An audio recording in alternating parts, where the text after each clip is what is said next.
What up, fellas? Hey, how many of y'all on child support? How many of y'all ever been through the child support system or familiar with it? You ever notice a few things about that system? I do. You ever notice how the majority of the women that work there that answer the phone be like sounding all crabby and bitter all the time? Like they going through a hell of a court case they damn self? I mean, it's a nice one here or there, don't get me wrong, but like for the majority, it'd be like a bunch of bitter women who probably own child support or got somebody on child support themselves that ain't paying. It just seemed like it'd be some bitter women answering the phone. You ever notice how it seemed like the dudes with the most random kids by the most random women never be on child support? Or they own child support but never pay it and never had no repercussions? They just be running around scot-free making more kids that they not gonna pay for? And then like the real fathers who pay child support to the co-parent, pay their own child expenses in their own household, be at school events, picking them up at events, taking them to events, packing lunches, washing clothes, getting them in extracurricular, doing all that parental stuff that be actually fathering. They be going through hell through the child support system. You ever notice that? It's a few key things you should remember if you pay child support. For one, pay it. Do you know it can show up on your credit report?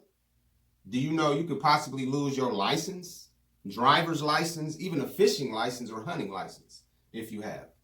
Do you know you can go to jail for failure to pay child support? If you're a father that's not on a child support order, but you still pay for your child, that's the noble thing to do, the correct thing to do as a father, but do it differently. Instead of making cash payments to the mom, make sure all your payments are documented. So if you're not on child support because she didn't put you on, put yourself on. That way everything you do has a paper trail, it's accounted for.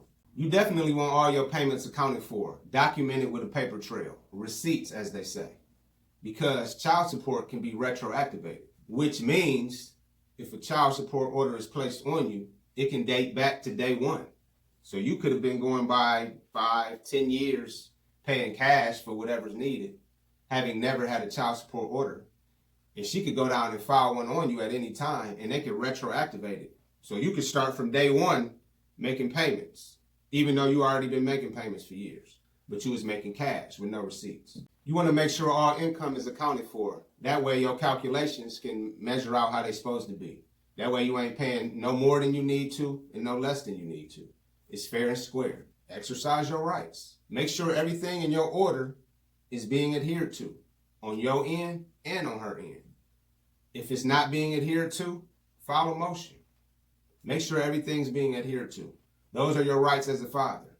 Even though the system always favors the mom, that's a given, you still have rights as a father and you should exercise those rights. Make sure your employer is taking your amounts out your check correctly, the correct amount at the correct time. Make sure they sending them in at the correct time so that they reach the office in a timely fashion. Because again, your payments got to meet there before the end of the month. I've had situations where my employer was taking the money out, but sending it too late. So then it's making it look like my payment was late. So you got to stay on top of things. Stay on top of your paperwork. Stay on top of your rights, exercising your rights. Stay on top of everything. You have to. Child support is financial support specifically for the child. And good fathers want to see that their money is specifically spent on the child. Now, we all know there are cases, many of them in fact, where child support is not spent on the child. I personally think that the agencies issuing the money should have certain steps or mandates or something in place to ensure that the money is being spent on its specific intended purpose, which is the child. But that's a whole nother conversation.